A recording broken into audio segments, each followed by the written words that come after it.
దొల్లుకుంటా వచ్చి ఆ ఇంటికి ఈ ఇంటి వైపు జంక్షన్లో ఉంటుంది కదా మనకి మెట్లకి మధ్యలో, ఆడకు వచ్చేసి చెయ్యి అడ్డం పెట్టేశాను. ఆగాను అక్కడికి. అసలు ఎట్లా ఉన్నాను, మామూలుగా నిలబడి మామూలు బ్యాలెన్స్ తప్పియాలని కాదు, మామూలుగా నిలబడతా ఉన్నాం కదా, వెనకాల కూడా ఆడుకుంటూ వచ్చేసి ఒక తోపు వచ్చింది. తోసేసరికి ఇంకా అర్థం పట్టు చిక్కలేదుగా, పొట్ట లావుగా ఉండే.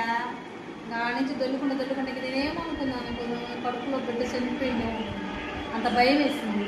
తర్వాత చిన్నగా దిగలేకపోయాను, కాలు ఇది మెడని మడత పడేసి అప్పటికప్పుడు బస్సు ఇంత లాభం వచ్చేసింది.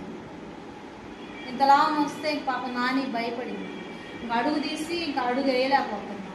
అప్పుడు పాపం స్నానానికి కూడా నానియే బాత్రూంలో నీళ్ళు పెట్టి 4 రోజులు అట్లా ఉండి ఆ పిండి కట్టేసి ఆయిల్ వేసి అదేసి ఇదేసి మళ్ళీ టాబ్లెట్లు వేసుకుంటే ఏమన్నా అయిద్దాం అని చెప్పేసి అప్పుడు హాస్పిటల్కి వెళ్ళి మళ్ళీ స్కానింగ్ తీపిచ్చి పొట్టలో ఏమైందో ఏంటో అని చెప్పేసి చూపించుకొని వచ్చా.